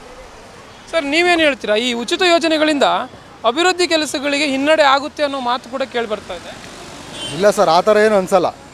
ಯಾಕೆಂದರೆ ಇವಾಗ ಬಡ ಜನಗಳು, ಮಧ್ಯಮ ವರ್ಗದವರು ತುಂಬ ಇದ್ದಾರೆ. ಅವತ್ತೇ ದುಡಿದು ಅವತ್ತೇ ತಿನ್ನೋವಂಥ ಜನಗಳಿಗೆ ಕಾಂಗ್ರೆಸ್ ಸರ್ಕಾರ ತುಂಬ ಒಳ್ಳೆಯ ಕೆಲಸ ಮಾಡಿದೆ, ಒಳ್ಳೆಯ ಆಡಳಿತ ಕೊಡ್ತಾಯಿದೆ. ಈ ಲೋಕಸಭಾ ಚುನಾವಣೆ ಬಳಿಕ ಈ ಯೋಜನೆಗಳು, ಉಚಿತ ಯೋಜನೆಗಳು ಉಳಿಯಲ್ಲ ಅಂತ ಹೇಳ್ತಾರೆ. ಇನ್ನೊಂದು, ಇದರಿಂದನೇ ಕಾಂಗ್ರೆಸ್ಗೆ ಎಫೆಕ್ಟ್ ಆಗುತ್ತೆ ಅಂತ. ಯಾವುದೇ ಕಾರಣಕ್ಕೂ ಸಿದ್ದರಾಮಯ್ಯ ಇರೋವರೆಗೂ ಆಗ ಚಾನ್ಸ್ ಇಲ್ಲ sir. Siddaramaiah, D K Shivakumar ಇರೋವರೆಗೂ ಈ ಗ್ಯಾರಂಟಿ ಯೋಜನೆ ಏನಿದೆ 5 ವರ್ಷ ಮುಂದುವರಿತದೆ. ಆ ನಂತರ ಜನಗಳ ತೀರ್ಮಾನ ಹೇಗಿದೆ ನೋಡ್ಕೊಂಡು ಆ ನಂತರನೂ ಮುಂದುವರಿಬೋದು, ಇಲ್ಲ ಸ್ಟಾಪ್ ಆಗ್ಬೋದು. 5 ವರ್ಷ ಅಂತೂ ಗ್ಯಾರಂಟಿ ಇರ್ತದೆ ಅನ್ನೋ ಗ್ಯಾರಂಟಿ ಭರವಸೆ ನಮಗಿದೆ. ಯೋಜನೆಗಳು 5 ವರ್ಷ ಇರುತ್ತೆ ಅಂದರೆ ಸಿದ್ದರಾಮಯ್ಯನವರು 5 ವರ್ಷ ಮುಖ್ಯಮಂತ್ರಿಗಳಾಗಿರ್ತಾರೆ ಅಂತೀರಾ, ಅಥವಾ ಆಗಬೇಕು ಅಂತೀರಾ, ಹೇಗೆ? 5 ವರ್ಷ ಇದ್ದರೆ ಒಳ್ಳೆಯದೇ ಸರ್. ಒಳ್ಳೆ ಕೆಲಸ ಮಾಡ್ತಾಯಿದ್ದಾರೆ ಮಧ್ಯಮ ವರ್ಗದವ್ರಿಗೆ ಮತ್ತು ಮಿಡ್ಲ್ ಕ್ಲಾಸ್ಗಳಿಗೆ, ನಮ್ಮಂಥವ್ರಿಗೆ. ಸಿದ್ದರಾಮಯ್ಯವರು ಅನುಕೂಲ ಮಾಡ್ತಾಯಿದ್ದಾರೆ. ಅವರಿದ್ದರೆ ಒಳ್ಳೆಯದು 5 ವರ್ಷ. ನಿಮ್ಮ ಪ್ರಕಾರ ಸಿದ್ದರಾಮಯ್ಯನವರು ಮುಖ್ಯಮಂತ್ರಿಗಳಾಗಿ ಮುಂದುವರಿಬೇಕಾ, ಅಥವಾ ಡಿ ಕೆ ಶಿವಕುಮಾರ್ ಅವರು ಒಂದು ಅವಕಾಶ ಕೊಡಬೇಕಾ ಮುಖ್ಯಮಂತ್ರಿ? ಸಿದ್ದರಾಮಯ್ಯ ಅವರೇ ಪರವಾಗಿಲ್ಲ ಸರ್, ಅವರೇ ಮುಂದುವರೆದೇ ಪರವಾಗಿಲ್ಲ. ನಮ್ಮ ಬ್ಯಾಟರಾಯನಪುರ ಕ್ಷೇತ್ರದಲ್ಲಿ ಎಲ್ಲ ಕೆಲಸ ಕಾರ್ಯ ಚೆನ್ನಾಗಿ ಆಗಿದೆ. ಕೃಷ್ಣ ಬೈರೇಗೌಡರು ಚೆನ್ನಾಗಿ ಮಾಡಿದ್ದಾರೆ, ಅದರಲ್ಲಿ ಮಾತಿಲ್ಲ. ಚೆನ್ನಾಗಿ ನಡ್ಸ್ಕೊಂಡು ಹೋಗ್ತಾ ಇದ್ದಾರೆ ಸರ್, ಅಷ್ಟೇ. ತಾವೇನು ಹೇಳ್ತೀರಾ ಸರ್ ಈ ಒಂದು ಕ್ಷೇತ್ರದ ಬಗ್ಗೆ? ಸರ್, ನಮ್ಮ ಕ್ಷೇತ್ರಕ್ಕೆ ಕೃಷ್ಣ ಬೈರೇಗೌಡರು ಅಂತ ಒಬ್ಬ ಸಚಿವರು ಸಿಕ್ಕವ್ರು ಅಂದರೆ ಅದು ನಮ್ಮ ಪುಣ್ಯ ಅಂತ ನಾವು ಹೇಳ್ತೀವಿ. ಅದೇ ರೀತಿ ಅವ್ರ ಮನೆ ಬಾಗಿಲಿಗೆ ಹೋದಾಗ ಅದೇ ಥರ ಸ್ಪಂದನೆ ಕೊಡ್ತಾರೆ. ಮತ್ತು ಏನೇ ಇದ್ರೂ ಅಲ್ಲೇ ಆ ಕ್ಷಣದಲ್ಲೇ ಪರಿಹಾರ ಇದ್ದರೆ ಆ ಕ್ಷಣದಲ್ಲೇ ಅಲ್ಲೇ ಪರಿಹಾರನೂ ಮಾಡಿಕೊಡ್ತಾರೆ. ಕೃಷ್ಣ ಬೈರೇಗೌಡರು ಒಳ್ಳೆ ಸಚಿವರಾಗಿ ಒಳ್ಳೆ ಆಡಳಿತ ಕೊಡ್ತಾಯಿದ್ದಾರೆ. ಬ್ಯಾಟರಾಯನಪುರ ಕ್ಷೇತ್ರಕ್ಕೆ 4 ಬಾರಿ ಸತತವಾಗಿ 4 ಬಾರಿ ನಾವು ಗೆಲ್ಸ್ಕೊಂಬಂದಿದ್ದೀವಿ ಅವ್ರನ್ನ. ಹಂಗಾಗಿ ಅವರು ಏನೇ ಇದು ಮಾಡಿದ್ರು ನಾವು ಹೋಗಿಷ್ಟು ನಾವು ನಮ್ಮ ಕ್ಷೇತ್ರದ ಜನ ಏನೇ ಇರಲಿ, ಕಷ್ಟ ಸುಖ ಎಲ್ಲದಕ್ಕೂ ಭಾಗಿಯಾಗ್ತಾರೆ ಸರ್. ಈಗ ತಮ್ಮ ಪ್ರಕಾರ ನರೇಂದ್ರ ಮೋದಿ ಅವರು ಪ್ರಧಾನಿ ಆಗಬಾರ್ದು ಅಥವಾ ಪ್ರಧಾನಿಯಾಗಿ ಮುಂದುವರಿಬಾರ್ದು ಅನ್ನೋದಾ? ಹಂಗೇನಿಲ್ಲ. ಇವಾಗ ನೀವಾಗಲಿ ಯಾರೇ ಆಗಲಿ ಜನ ಅವ್ರು ಆಗಬಾರ್ದು ಅಂದರೂ ಅವ್ರು ಆಗ್ತಾರೆ. ಏನಕ್ಕೆ ಅಂದರೆ ಆ ಸಿಸ್ಟಮ್ ಹಂಗಿದೆ. ಸಿಸ್ಟಮ್ ಆ ಥರ ಡೆವಲಪ್ ಮಾಡಿ ಇಟ್ಕೊಂಡ್ಬಿಟ್ಟಿದ್ದಾರೆ. ಈ ಸಲ ಅಂತೂ ಅವ್ರಿಗೆ ಏನೇ ಮಾಡಿದ್ರು ಅವ್ರಿಗೆ ಗೆಲ್ಲೇಬೇಕು, ವಿಧಿ ಇಲ್ಲ ಅವ್ರಿಗೆ. ಏನಕ್ಕೆ ಅಂದರೆ ಗೆದ್ದಿಲ್ಲ ಅಂದರೆ ಸಿಕ್ಕಾಪಟ್ಟೆ ಕರಪ್ಷನ್ಸು, ಸಿಕ್ಕಾಪಟ್ಟೆ ಇದು ಈಚೆ ಬಂದ್ಬಿಡುತ್ತೆ. ಈ ಸಲ ಅವ್ರು ಗೆದ್ದೇ ಗೆಲ್ತಾರೆ. ನೀವು ಓಟ್ ಹಾಕ್ಲಿ, ನೀವು ಬಿಡ್ರಿ, ಅವರಂತೂ 100% ಗೆಲ್ತಾರೆ. ಬೇಕಾಗಿರೋ ಮಿಷನ್ಸು, ಆ ಸಿಸ್ಟಮು, ಆಮೇಲೆ ಆ ಎಲೆಕ್ಷನ್ ಕಮಿಷನ್ ಅವ್ರ ಫೇವರ್ ಆಗಿರೋದ್ರಿಂದ ಎಲ್ಲ ಕಂಟ್ರಿಗಳ ಎಲ್ಲ ಸ್ಟೇಟ್ಸಲ್ಲಿ ಗವರ್ನರ್ಸ್ ಆಲ್ಮೋಸ್ಟ್ ಅವ್ರ ಫೇವರ್ ಆಗಿದ್ದಾರೆ. IAS ಆಫೀಸರ್ಸ್ ಅವ್ರ ಫೇವರ್ ಆಗಿದ್ದಾರೆ. IPS ಅವ್ರ ಫೇವರ್ ಆಗಿದ್ದಾರೆ. ಉದಾಹರಣೆ ಹೇಳ್ತೀನಿ ಕೇಳಿ. ಇವಾಗ ಕಾಂಗ್ರೆಸ್ ಗೌರ್ಮೆಂಟ್ ಇಲ್ಲಿ ಬಂತು, 2 ವೀಲರಲ್ಲಿ ಹೋಗೋಂಥ ಜನಗಳು ಕೇಳಿದ್ರೆ ನಿಮಗೆ ಗೊತ್ತಾಗುತ್ತೆ, ಪೊಲೀಸವ್ರ ಹರಾಸ್ಮೆಂಟ್ ಇಲ್ಲ. ಓಕೆ, ಜೆನ್ಯೂನಾಗಿ ಯಾರು ಕ್ರಾಸ್ ಮಾಡ್ತಾರೆ, ಯಾರು ಸಿಗ್ನಲ್ ಜಂಪ್ ಮಾಡ್ತಾರೆ ಅಂಥವ್ರನ್ನ ಹಿಡಿತಾವ್ರೆ, ಅದನ್ನು ಡಾಕ್ಯುಮೆಂಟ್ ಚೆಕ್ ಮಾಡ್ತಾವ್ರೆ. ಮಿಕ್ಕಿದ್ದು BJP ಗೌರ್ಮೆಂಟ್ ಆಗಲಿ ಬೇರೆ ಯಾವುದೇ ಗೌರ್ಮೆಂಟ್ ಆಗಿ ಬಂದಾಗ ನೀವು ನೋಡಬೇಕಾಯ್ತು, ಹರಾಸ್ಮೆಂಟು 2 ವೀಲರ್ಸ್ಗಾಗಲಿ ಪೊಲೀಸವ್ರ ಕಡೆಯಿಂದ ಕಲೆಕ್ಷನ್ಸ್ ತೊಗೊತಾಯಿದ್ರು. ಈ ಗೌರ್ಮೆಂಟಲ್ಲಿ ಅದಿಲ್ಲ. ಓಕೆ, ಸೊ ದಟ್ ಒಂದೊಂದು ಕಡೆ ಒಂದೊಂದು ಚೇಂಜ್ಗಳು ಬಂದ್ರೇ ಅದ್ರ ಬಗ್ಗೆ ಗೊತ್ತಾಗುತ್ತೆ. ಒಂದು ಚೇಂಜ್ ಬರಲಿ ಬಿಡಿ, ಎಲ್ಲರೂ ಎಜುಕೇಟೆಡೇ ಅಲ್ವಾ. ಆದರೂ ನಾವು ಚೇಂಜ್ ಬರಲಿ ಅಂತಂದರೂ ಬರಲ್ಲ ಬಿಡಿ. ಏನಕ್ಕೆ ಅಂದರೆ ಸಿಸ್ಟಮ್ ಆ ಮಟ್ಟಕ್ಕೆ ಮಾಡಿ ಇಟ್ಬಿಟ್ಟಿದ್ದಾರೆ. IAS ಆಫೀಸರ್ಸು ಆ ಮಟ್ಟಕ್ಕೆ ಎಷ್ಟೋ ಜನ ಇವಾಗ IAS ಆಫೀಸರು ಸುಪ್ರೀಂ ಕೋರ್ಟಲ್ಲಿ, ಹೈಕೋರ್ಟಲ್ಲಿ RSS ಅಲ್ಲಿ ಮೆಂಬರ್ ಆಗಿರೋಂಥವ್ರನ್ನ ಅಪಾಯಿಂಟ್ಮೆಂಟ್ ಮಾಡ್ತಾಯಿದ್ದಾರೆ. ಇದನ್ನು ಯಾರು ತಡೀತಾರೆ? ಇನ್ನು ಮಿಕ್ಕಿದವ್ರು ಏನು ಮಾಡಬೇಕು? ಮಿಕ್ಕಿದ ಜನಾಂಗ ಅವ್ರು ಏನು ಮಾಡಬೇಕು? ಬೇರೆ ಜನಾಂಗ ಏನು ಮಾಡಬೇಕು? ಜನಾಂಗದಕ್ಕಿಂತ ಜನಗಳು ಏನು ಮಾಡಬೇಕು? ನಾರ್ಮಲ್ ಲೈಫ್ ಲೀಡ್ ಮಾಡಿರೋರು, ಎಜುಕೇಟ್ ಆಗಿರೋವಂಥವ್ರು, ಪಾಪ ಅವರ ತಂದೆ ತಾಯಿ ಲೈಫಲ್ಲಿ ಮಕ್ಕಳನ್ನ ಎಜುಕೇಟ್ ಮಾಡಿದ್ರೆ ಏನೋ ಒಂದು ಆಗುತ್ತೆ ಅಂತ ಕಷ್ಟ ಬಿದ್ದು ಬಡ್ಡಿಗಳು ತೊಗೊಂಡು, ಫೈನಾನ್ಸ್ ತೊಗೊಂಡು, ಲೋನ್ ತೊಗೊಂಡು ಎಜುಕೇಟ್ ಮಾಡಿ ಬಿಟ್ಟು ಅವರೆಲ್ಲ ಏನು ಮಾಡಬೇಕು? ನ್ಯಾಷನಲ್ ಇದೆ, ಅವರು ದೇಶ ಬಿಟ್ಟು ಬೇರೆ ದೇಶಕ್ಕೆ ಹೋಗಿ ಜೀವನ ಮಾಡಲೇಬೇಕು. ಸರಿ ಸರ್, ಈಗ ಚೇಂಜಸ್ ಬೇಕು ಅಂದ್ರೆ ನಿಮ್ಮ ಪ್ರಕಾರ NDA ಇಂದ ಮತ್ತೊಬ್ಬ ನಾಯಕ ಬರ್ಬೇಕಾ ಪ್ರಧಾನಿಯಾಗಿ, ಅಥವಾ INDA ಮೈತ್ರಿಕೂಟ ಏನಿದೆ ಅದರಿಂದ ಆಗ್ಬೇಕಂತ? ನಾನು ಇಂಥ ಮೈತ್ರಿ ನಾನು ಯಾವುದೂ ಪಕ್ಷದವನಲ್ಲ, ಬಟ್ ಆದ್ರೂ ನಾನು ಹೇಳೋದು ಒಂದು ಚೇಂಜ್ ಬರಬೇಕು, ಚೇಂಜಸ್ ಆಗಬೇಕು. ಸೌತ್ ಇಂಡಿಯಾಯಿಂದ ಯಾರು ಬರಬೇಕು. ಏನಕ್ಕೆ ಅಂದರೆ ಈ ನಾರ್ತ್ ಇಂಡಿಯನ್ಸ್ಗೆ ಏನಾಗಿದೆ, ನಮ್ಮ ಸೌತ್ ಇಂಡಿಯನ್ಸ್ ಕಂಡ್ರಾಗಲ್ಲ. ಅವರು ನಮ್ಮ ಇಡೀ ಭಾರತ ದೇಶಕ್ಕೆ ರೆವೆನ್ಯೂ ಹೋಗ್ತಾ ಇರೋದೇ ನಮ್ಮ ಸೌತ್ ಇಂಡಿಯಾ, ಆಮೇಲೆ ಬಾಂಬೆ, ಮಹಾರಾಷ್ಟ್ರ, ಕೋಲ್ಕತ್ತಾ, ಇಲ್ಲಿಂದ ಈ ಮಟ್ಟಿಗಿದೆ. ಬಟ್ ನಮಗೆ ಅದು ತಕ್ಕನಾಗಿರೋ ರೆವೆನ್ಯೂ ಆಗಲಿ ಡೆವಲಪ್ಮೆಂಟ್ ಸಿಗ್ತಾ ಇಲ್ಲ. ಸೌತ್ ಇಂಡಿಯಾಯಿಂದ ಯಾರನ್ನ ಆದರೆ ಭಾರಿ ಸಂತೋಷ ಬೀಳುತ್ತೆ. ಮಲ್ಲಿಕಾರ್ಜುನ ಖರ್ಗೆ ಅವರ ಹೆಸರು ಒಂದು ರೇಸ್ನಲ್ಲಿದೆ. ಆಗಲಿ ಬಿಡಿ, ವೆಲ್ ಎಕ್ಸ್ಪೀರಿಯನ್ಸ್ ಪರ್ಸನ್ನು, ವೆಲ್ ಅವರು ಆಪೋಸಿಷನ್ ಲೀಡರ್ ಆಗಿದ್ದರು, ಪಾರ್ಲಿಮೆಂಟಲ್ಲೂ ಒಳ್ಳೆ ಭಾಷಣಗಳು ಮಾಡಿದ್ದಾರೆ. ಆಗಲಿ ಬಿಡಿ, ಅವ್ರಿಗೂ ಎಕ್ಸ್ಪೀರಿಯನ್ಸ್ ಇದೆ. ಆದರೆ ಈ ಮೈತ್ರಿಕೂಟ ಎಲ್ಲೋ ಒಂದು ಕಡೆ ಸಕ್ಸಸ್ ಆಗಲ್ಲ ಅನ್ನೋವಂಥ ಅಭಿಪ್ರಾಯ ಇದೆ, ಏನು ಹೇಳ್ತೀರಾ? ಇವಾಗ ಸಕ್ಸಸ್ ಒಂದು ಏನಾನ ಒಂದು ಅವ್ರಿಗೊಂದು ಟಾಸ್ಕ್ ಕೊಟ್ಟರೆ ತಾನೇ ಅದು ಸಕ್ಸಸ್ ಆಗುತ್ತೋ, ಅವ್ರು ಮಾಡ್ತಾರೆ, ಅವ್ರು ಕೇಪಬಲ್ಲ ಅಂತ ಗೊತ್ತಾಗುತ್ತೆ. ಬರೋಕ್ಕಿಂತ ಮುಂಚೆ ಇವಾಗ ನಾನು ಹೇಳೋದು ಏನು, ಸ್ಕೂಲ್ಗೆ ಹೋಗದೇ ಇರೋರು, ಕಾಲೇಜ್ಗೆ ಹೋಗದೇ ಇದ್ದವರು ಸರ್ಟಿಫಿಕೇಟ್ಗಳು ಮಾಡ್ತಾರೆ, ಇಲ್ಲ ಸ್ಕೂಲ್ಗೆ ಹೋಗದೇ ಇರೋ ಕಾಲೇಜ್ಗೆ ಹೋಗದೇ ಒಂದು ಲೀಡ್ರಾಗಿ ಈ ಮಟ್ಟಕ್ಕೆ ಪೊಲಿಟಿಕಲ್ ಆಗಿ ಈ ಮಟ್ಟಕ್ಕೆ ಹೋಗೋರು ಅಟ್ಲೀಸ್ಟು ಡಿಗ್ರಿ ಮಾಡಿರೋರು, ಡಬಲ್ ಡಿಗ್ರಿ ಮಾಡಿರೋರು ಬೆಟರ್, ಇದಕ್ಕಿಂತ ಬೆಟರ್ ಮಾಡ್ಬೋದೇ ನಾವು ಖಂಡಿತ ಮಾಡ್ತಾರೆ. ಇವಾಗ ಒಂದು ಪ್ರಧಾನಮಂತ್ರಿ ಅಂದರೆ ಅವ್ರಿಗೆ ಸಾಕಷ್ಟು ಜನ ಅಡ್ವೈಸರ್ಸ್ ಇರ್ತಾರೆ, ಸಿಕ್ಕಾಪಟ್ಟೆ ಇರ್ತಾರೆ, ಅದು ಮಾಡ್ತಾರೆ, ಇಲ್ಲ ಅಂತಲ್ಲ. ಬಟ್ ಆದರೂ ಒಂದು ಚೇಂಜ್ ಬರೋದು ಭಾರಿ ಒಳ್ಳೆಯದು. ಏನಕ್ಕೆಂದರೆ ಯಾವತ್ತೂ ಡೆಮೋಕ್ರಸಿಯಲ್ಲಿ ಆಪೋಸಿಷನ್ನು ಸ್ಟ್ರಾಂಗ್ ಆಗಿರಬೇಕು. ಒಬ್ಬರೇ ರೂಲ್ ಮಾಡಿದ್ರೆ ಅದು ಡೆಮೋಕ್ರಸಿ ಅಂತ ಹೇಳೋಕ್ಕಾಗಲ್ಲ. Okay, so that naturally 10 years ಆಗಿದೆ. ಇವಾಗ ಒಂದು ಚೇಂಜ್ ಬರಬೇಕು. ಹೊಸಬರು ಯಾರನ್ನ ಬಂದರೆ ಭಾರಿ ಅನುಕೂಲ, ಇನ್ನೂ ಒಂದು ಮಟ್ಟಿಗೆ ಡೆವಲಪ್ ಆಗುತ್ತೆ. ಈಗ ನರೇಂದ್ರ ಮೋದಿ ಅವರ ಒಂದು ಹೆಸರನ್ನು ಬಳಸ್ಕೊಂಡು ಇಲ್ಲಿನ MP ಗಳು ಮತ ಕೇಳುವಂಥದ್ದು, ಅಂದರೆ MP ಅಭ್ಯರ್ಥಿಗಳು, ಅದು ನೋಡ್ತಾನೆ ಇದ್ದೀರಲ್ಲ ನೀವು. 10 ವರ್ಷದಿಂದ ಯಾರು ಸ್ವಂತ ವರ್ಚಸ್ಸಿಂದ ಆಗಲಿ ನನಗೆ ಈ ಕೆಪಾಸಿಟಿ ಇದೆ, ಈ ಕೆಲಸ ಮಾಡ್ತೀನಿ ಅನ್ನೋರು ಯಾರೂ ಇಲ್ಲ. ಮೋದಿಯವ್ರ ಮುಖ ನೋಡಿ ಹಾಕಿ. ಇವಾಗ ನಾವು ಉದಾಹರಣೆ, ನಮ್ಮದು ಮಲ್ಲೇಶ್ವರಂ ಅಸೆಂಬ್ಲಿ ನಾರ್ತ್ ಬರುತ್ತೆ, ಅಲ್ಲಿ ಸದಾನಂದ ಗೌಡರು MP ಆದರು. ಒಂದು MP ಆದಮೇಲೆ 2 ಸಲ MP ಆದರು ಅನ್ನಿಸೋದವರು. ಒಂದು ಸಲಿನೂ ನಮ್ಮ ಊರಿಗಾಗಲಿ ನಮ್ಮ ಏರಿಯಾಗಾಗಲಿ ಬಂದವರಲ್ಲ ಅವರು. ಅವ್ರು ಕೇಳಿದ್ದು ಇಷ್ಟೇ, ಮೋದಿಯವ್ರ ಮುಖ ನೋಡಿ ಓಟ್ ಹಾಕಿ ಅಂತ. ನನ್ನ ಮುಖ ನೋಡಿ ಹಾಕಿ, ಇಲ್ಲ ನಾನು ಈ ದೇಶಕ್ಕೆ ಈ ಪಾರ್ಲಿಮೆಂಟಿಗೆ ಇಷ್ಟು ತರ್ತೀನಿ, ಈ ಇದಕ್ಕೆ ನನ್ನ ಡಿಸ್ಟಿಕ್ಕಿಗೆ ಇಷ್ಟು ತರ್ತೀನಿ ಅಂತ ಅವ್ರು ಯಾವತ್ತೂ ಹೇಳಿಲ್ಲ. ಮೋದಿಯವ್ರಿಗೆ ಓಟ್ ಹಾಕಿ ಅಂತಲೇ ಹೇಳಿದ್ದು. ಹಾಗಿದ್ರೆ ಈ ಪ್ರಾದೇಶಿಕ ಒಂದು ಹಂತದಲ್ಲಿ ಅಸಮರ್ಥ ನಾಯಕನನ್ನು ಆಯ್ಕೆ ಮಾಡೋದು ಎಷ್ಟು ಮಟ್ಟಿಗೆ ಸರಿ ಸರ್? ಇದು ಅಭಿವೃದ್ಧಿಗೆ ಎಷ್ಟು ಮಾರ್ಕ್ ಆಗ್ಬೋದು? ಅರ್ಥ ಆಗಿಲ್ಲ ನನಗೆ.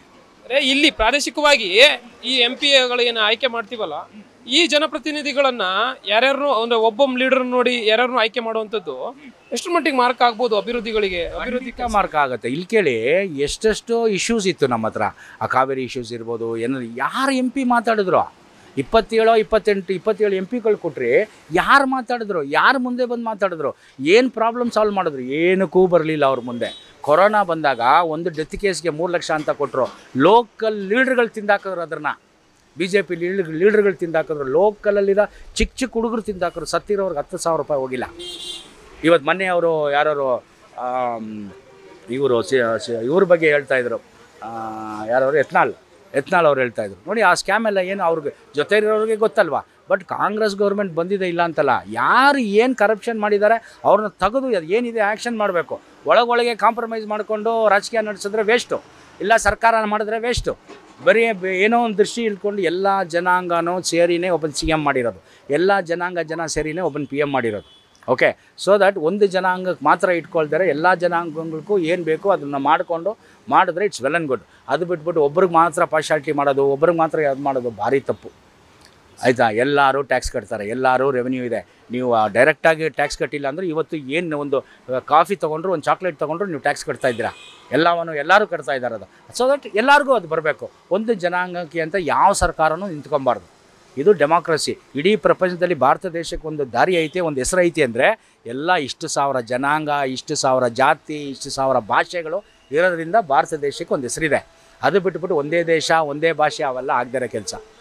ಓಕೆ, ಆಮೇಲೆ ಇಲ್ಲಿ ಕೇಳಿದವ್ರಿಗೆ BJP MP ಒಬ್ರಿಗೂ ನನಗೆ ಗೊತ್ತಿರೋಂಗೆ ಯಾವುದೂ ಒಂದು 28-27 ಜನ ಕೊಟ್ಟರು ಕರ್ನಾಟಕದಲ್ಲಿ. ಏನು ಬೆನಿಫಿಟ್ ತಂದಿದ್ದಾರೆ ಹೇಳಿ? ಯಾವುದನ್ನ ಒಂದು ಬೆನಿಫಿಟ್ ಹೇಳಿ? ಅದು ಬಿಟ್ಟು ಇನ್ನೇನೂ ಇಲ್ಲ. ಎಷ್ಟೋ ವರ್ಷಗಳಿಂದ ಪ್ರಾಜೆಕ್ಟ್ಸು, ಆ ಪ್ರಾಜೆಕ್ಟ್ಸ್ ಇವಾಗ ಅದು ಕಂಟಿನ್ಯೂ ಆಗ್ತಾಯಿದೆ. 70 ವರ್ಷದಲ್ಲಿ ಭಾರತ ದೇಶಕ್ಕೆ ತಿನ್ನೋಕ್ಕಿರಲಿಲ್ಲ. ಇವತ್ತು ಯಾವ 10 ವರ್ಷದಿಂದ ಆ ಲೆವೆಲಿಗಿದೆ, ಇವತ್ತು ಯಾವ ಲೆವೆಲಿಗಿದೆ. ಫಂಡಿಂಗ್ ಫ್ಲೋ ಹಂಗಿದೆ. ಜನಗಳು ಇವತ್ತು ಅದರಿಂದ ಡೆವಲಪ್ಮೆಂಟ್ಸ್ ಆಗ್ತಾ ಇದೆ, ಇಲ್ಲ ಅಂತಲ್ಲ. ಬಟ್ ಇನ್ನೂ ಆಗಬೇಕು, ಎಜುಕೇಷನ್ ಫೀಲ್ಡಲ್ಲಿ ಆಗಬೇಕು, ಮೆಡಿಕಲ್ ಫೀಲ್ಡಲ್ಲಿ ಆಗಬೇಕು, ಈ ಥರ ಮುಂದಕ್ಕೆ ಹೋಗಬೇಕು. ಈಗ ರಾಮ ಮಂದಿರ ಏನು ನಿರ್ಮಾಣ ಆಗ್ತಿದೆ ಅಯೋಧ್ಯೆಯಲ್ಲಿ, ಇದು ಒಂದು ರಾಜಕೀಯ ತಂತ್ರವೋ ಅಥವಾ ಜನಪರವಾಗಿ ಜನಕ್ಕೆ ಒಳಿತಿಗೋಸ್ಕರ ಮಾಡಿರುವಂಥದ್ದು? ಅಲ್ಲ, ಇದು ರಾಜಕೀಯ ತಂತ್ರನೂ ಹೇಳ್ಬೋದು, ಸಮ್ಟೈಮ್ಸ್ ಆಗುತ್ತೆ, ಅದೂ ಆಗುತ್ತೆ. ಚುನಾವಣೆ ವರ್ಷದಲ್ಲೇ ಮಾಡಿರುವಂಥದ್ದು, ಉದ್ಘಾಟನೆ ನಡೀತಾ ಇರುವಂಥದ್ದು. ಅಲ್ಲ, ಕರೆಕ್ಟು, ಅದು ಆಗುತ್ತೆ. But it was planned actually. ಒಂದು ವರ್ಷದ ಹಿಂದೆನೇ ಹೇಳಿದ್ರು ಅವರು, ಡಿಸೆಂಬರ್ ಜಾನ್ವರಿ ಫೆಬ್ರವರಿಯಲ್ಲಿ ಓಪನಿಂಗ್ ಇದೆ ಅಂತ. ಇವಾಗ ಏನು ಕಂಪ್ಲೀಟಾಗಿ ಫಿನಿಷ್ ಆಗಿಲ್ಲ ಅಂದರೂ ಆ ಡೇಟಿಗೆ ಅವರು ಓಪನ್ ಮಾಡೇ ಮಾಡ್ತಾರೆ. 100% ಫಿನಿಷ್ ಆಗಿಲ್ಲ ಟೆಂಪಲ್ಲು, ಆದ್ರೂ ಅವರು ಮೇಲ್ನೋಟಕ್ಕೆ ಅದು ಫಿನಿಷ್ ಆಗಿದೆ ಅಂತ ತೋರಿಸಿ ಅದು ಓಪನಿಂಗ್ ಇದೆ. ಬಟ್ ಅದೇನೇ ಹೇಳಿದ್ರು ನಮ್ಮ ಭಾರತ ದೇಶಕ್ಕೆ ಆ ಒಂದು ದೇವಸ್ಥಾನ ಬೇಕಿತ್ತು 100%. ಅದು ಒಳಗಡೆ ಏನು ಕಾಂಪ್ರಮೈಸ್ ಆಗಿದೆಯೋ, ಅವ್ರಿಗೇನು ಕೊಟ್ಟಿದ್ದಾರೋ ಇವ್ರಿಗೇನು ಕೊಟ್ಟಿದ್ದಾರೋ ನಮಗೆ ಗೊತ್ತಿಲ್ಲ. ಬಟ್ ಏನೋ ಕಾಂಪ್ರಮೈಸ್ ಆಗಿರೋದಂತೂ ನಿಜ. ಬಟ್ ನಮ್ಮ ಭಾರತ ದೇಶಕ್ಕೆ ಆ ದೇವಸ್ಥಾನ ಒಂದು ಬೇಕಿತ್ತು. ಹೌದು, ಅದು ನಮ್ಮ ದೇವಸ್ಥಾನ, ನಮ್ಮ ರಾಜ್ಯದ, ನಮ್ಮ ಊರದ, ನಮ್ಮ ಭಾರತಕ್ಕೆ ಒಂದು ಇಟ್ಸ್ ಐಡೆಂಟಿಫಿಕೇಶನ್, ಅದೊಂದು ಬೇಕಿತ್ತು. ಸರ್, ಈಗ ರಾಜ್ಯ ಸರ್ಕಾರದ ಬಗ್ಗೆ ಏನು ಹೇಳ್ತೀರಾ? CM ಸಿದ್ದರಾಮಯ್ಯನವರ ಕಾರ್ಯವೈಖರಿ ಬಗ್ಗೆ. ಸಿದ್ದರಾಮಯ್ಯ ಇವಾಗ ನೀವೇ ನೋಡ್ತಾ ಇದ್ದೀರಾ, 136 ಸೀಟು ಬಂದ್ರೂ ಏನಾಗ್ತಾ ಇದೆ, ನೆಮ್ಮದಿಯಾಗಿ ರಾಜಕೀಯ ಮಾಡೋಕ್ಕಾಗ್ತಾ ಇದೆಯಾ? ಅಲ್ಲಲ್ಲ, ಇವಾಗ ನಮ್ಮ ದೇಶದಲ್ಲಿ ಇಷ್ಟು ಮೆಜಾರಿಟಿ ಬಂದು ರೂಲ್ ಮಾಡಿದ್ರು ನೆಮ್ಮದಿಯಾಗಿ ಸಮಾಧಾನವಾಗಿ ರೂಲ್ ಮಾಡೋಕ್ಕೆ ಬಿಡ್ತಾ ಇದ್ದಾರಾ?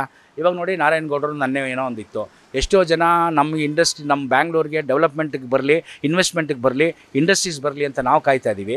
ಇವರು ಈ ಥರ ದೌರ್ಜನ್ಯ ಮಾಡಿ ಎದುರಿಸಿ ಮಾಡಿದ್ರೆ ಯಾರು ಬರ್ತಾರೆ ಹೇಳಿ? ಇವರು ಮಾಡಬೇಕಾಯಿತು, 15 ದಿನ ಮುಂಚೆನೇ ಒಂದು ನೋಟಿಸ್ ಕೊಡಬೇಕಾಯಿತು, ಮೀಡಿಯಲ್ಲಿ ಬರಬೇಕಾಯಿತು, ಪೇಪರಲ್ಲಿ ಕೊಡಬೇಕಾಯಿತು. ಮಾಡಿದ್ದು ಒಳ್ಳೇದೇ, ನಾನು ಇಲ್ಲ ಅಂತ ಹೇಳ್ತಾ ಇಲ್ಲ. ಬಟ್ ಅವರಿಗೆ ಅದ್ರ ಮಾಹಿತಿ ಕೊಟ್ಟು ಮಾಡಬೇಕಾಗಿತ್ತು. ಹೌದು, ಹಿಂಗಿದೆ, ದಿಸ್ ಆಲ್ ದ ರೂಲ್ಸ್, ಇದು ನೀವು ಫಾಲೋ ಮಾಡಬೇಕು ಅಂತೇಳಿ ಕೊಟ್ಟಿದ್ರೆ ಏಕಾಏಕಿ ನುಗ್ಗೋದು, ಹೊಡಿಯೋದು, ಎಷ್ಟೋ ಹೆಣ್ಮಕ್ಳು ಎದುರ್ಕೊಂಬಿಟ್ಟಿದ್ದಾರೆ ಯಾರು ಇವರು ಏನು ಅಂತ. ಸಾಯಂಕಾಲ, ಮಧ್ಯಾಹ್ನ, ಬೆಳಗ್ಗೆ ಅಂಗಡಿಗಳು ನುಗ್ಗಿ ಎಷ್ಟೋ crores of investments, lakhs together investments ಏನಾಯಿತು? ಯಾರು ಬರ್ತಾರೆ ಮುಂದಕ್ಕೆ? ಯಾರು ಬರ್ತಾರೆ? ಇವಾಗ ಏನೋ ಒಂದು ಹೇಳ್ತಾರೆ, ಅವ್ರು ಬಂದರೆ ಒಂದು ಮಾಡಿದ ತಕ್ಷಣ ಅವ್ರಿಗೇನು ಹೋಗುತ್ತೋ ಅದು ಹೋಗುತ್ತೆ. ಸರಿ, ನಾಳೆ ಯಾಕೆ ಬರಲ್ಲ? ಇನ್ನೊಂದು ವಾರ ಬಿಟ್ಕೊಂಡು ನಿನಗೆ ಬರಲ್ಲ ಇವರು? ನೆಕ್ಸ್ಟ್ ಇನ್ನು ಕಾಣೋದೇ ಇವ್ರು 2 ವರ್ಷ ಬಿಟ್ಕೊಂಡು. ಓಕೆ, ಮಾಡಲಿ. ಕರ್ನಾಟಕದಲ್ಲಿ ಭಾಷೆ ಮುಂದೆ ಇರಬೇಕು. ಕನ್ನಡ ಅನ್ನೋರಿಗೆ ಹೇಳ್ಬೇಕು, ಹಂಗಲ್ಲಪ್ಪ ಇದು ಕನ್ನಡ ಅಲ್ಲ ಕರ್ನಾಟಕ ಇದು ಅಂತ ಹೇಳಬೇಕು. ಬಟ್ ಅದಕ್ಕೊಂದು ರೀತಿ ಇದೆ, ಹೇಳೋ ರೀತಿ ಇದೆ. ಜನಗಳನ್ನ ಎದುರಿಸ್ಬಾರ್ದು. ಯಾರು ಕಂಪ್ನಿ ಯಾರು ಬರ್ತಾರೆ ಹೇಳಿ? ವರ್ಲ್ಡಿಂದ ಆಗಲಿ, ಬೇರೆ ಕಂಟ್ರೀಸಿಂದ ಆಗಲಿ, ಬೇರೆ ಸ್ಟೇಟಿಂದ ಆಗಲಿ ಯಾರು ಬಂದು ಇನ್ವೆಸ್ಟ್ ಮಾಡ್ತಾರೆ ಹೇಳಿ? ಸೊ ಅದಕ್ಕೆಲ್ಲ ಒಂದು ಇಷ್ಟೆಲ್ಲ ಮೆಜಾರಿಟಿ ಬಂದು ರೂಲ್ ಮಾಡೋಕ್ಕೆ ಅವ್ರು ಬಿಡ್ತಾ ಇಲ್ಲ. ಸೊ ಯಾರು ಫಂಡಿಂಗ್ ಇದೆ ಇದರಿಂದ, ಯಾರು ಬ್ಯಾಕಪ್ ಇದೆ ಇದರಿಂದ ಅಂತ ಏನೂ ಗೊತ್ತಿಲ್ಲ. ಎಲ್ಲ ಪ್ರತಿಯೊಂದು ಚಿಕ್ಕ ಮಕ್ಳಿಗೂ ಗೊತ್ತು ಇವತ್ತು ಏನು ನಡೀತಾ ಇದೆ. ಯಾರು ಸುಮ್ಮನೆ ಮಾಡಲ್ಲ. ಇವಾಗ ನಾರಾಯಣಗೌಡ್ರ ಕಡೆಯಿಂದ ಅದು ಏನೇನು ಆಗ್ತಾಯಿದೆ ಎಲ್ಲರಿಗೂ ಗೊತ್ತಿರೋ ವಿಷಯನೇ ಅಲ್ವಾ? But is a very good leader ಅಂತ ಹೇಳ್ಬೋದು. ಒಂದು ಒಳ್ಳೆಯ ಒಂದು ಅಭಿಮಾನ ಇದೆ. ಬಟ್ ಅದು ಇನ್ನೂ ಒಂದು ಸ್ವಲ್ಪ ಬರಬೇಕು. ಎಷ್ಟೋ ಸ್ಕೂಲ್ಸು, ಎಷ್ಟೋ ಅವರು ಇವಾಗ ಅವ್ರ ಡೈರೆಕ್ಷನ್ಸಲ್ಲೇ, ಅವ್ರ ಇನ್ಸ್ಟಿಟ್ಯೂಷನ್ಸಲ್ಲೇ ಒಂದು 4 ಸ್ಕೂಲ್ ಆಗಲಿ ಬಿಡಿ, ಒಂದು 4 ಸ್ಕೂಲ್ ಆಗಲಿ, ಬಡ ಮಕ್ಕಳಿಗೆ ಕನ್ನಡದ ಅರಿವು ಬರಲಿ. ಎಷ್ಟೋ ಸ್ಲಮ್ಗಳಲ್ಲಿ ಇವತ್ತು ತಮಿಳ್ ಸ್ಕೂಲು, ಬೇರೆ ಲ್ಯಾಂಗ್ವೇಜ್ ಸ್ಕೂಲ್ಸ್ ಇದೆ, ಅಲ್ಲೆಲ್ಲ ಕನ್ನಡ ಸ್ಕೂಲ್ ಸ್ಟಾರ್ಟ್ ಮಾಡಲಿ ಇವ್ರ ಸಂಘದಲ್ಲಿ. ಆ ಥರ ಎಲ್ಲ ಬರಬೇಕಲ್ವಾ ಜನಗಳಿಗೆ? ಇಲ್ಲ ಅಂದರೆ ಹೆಂಗೆ? ಜನಗಳಿಗೆ ನಾವು ಮಾಡಂಗೆ ಮಕ್ಕಳಿಗೆ ಕನ್ನಡ ಅರಿವು ಬರಬೇಕು ಅಂದರೆ ಅವರು ಬೋರ್ಡ್ಗಳೆಲ್ಲ ಹೊಡೆದಾಕಿ ಒಳಗಡೆ ನುಗ್ಗಿ ಸಿಕ್ಕಿರೋ ಮೊಬೈಲ್ ಫೋನ್ಸು ಸಿಕ್ಕಿರೋ ಅದು ಇದು ಜೋಬಲ್ಲಿ ಕೊಂಡೋಗೋದಲ್ಲ. ಸ್ಕೂಲ್ಸಲ್ಲಿ ಮಾಡಲಿ. ಕನ್ನಡ ಸರಿಯಾದ ಸಂಘ ಪರವಾಗಿ ಒಂದು 10 ಸ್ಕೂಲ್ ಮಾಡಲಿ, 100 ಸ್ಕೂಲ್ ಮಾಡಲಿ. ಸ್ಲಮ್ಗಳ ಪಕ್ಕದಲ್ಲಿ ಸ್ಕೂಲ್ಗಳು ಬೇಸಿಕ್ಕು. ಅವ್ರೇನು ಡಿಗ್ರಿ ಮೆಡಿಕಲ್ ಕಾಲೇಜೆಲ್ಲ ಮಾಡುವಂತ ನಾನು ಹೇಳ್ತಾ ಇಲ್ಲ. ಅಟ್ಲೀಸ್ಟ್ ಬೇಸಿಕ್ ಒಂದು 3ನೇ ಕ್ಲಾಸ್ 4ನೇ ಕ್ಲಾಸ್ ಗಂಟ ಮಾಡಿದ್ರೆ ಪ್ರತಿಯೊಬ್ಬರು ಕನ್ನಡ ಕಲಿತಾರೆ.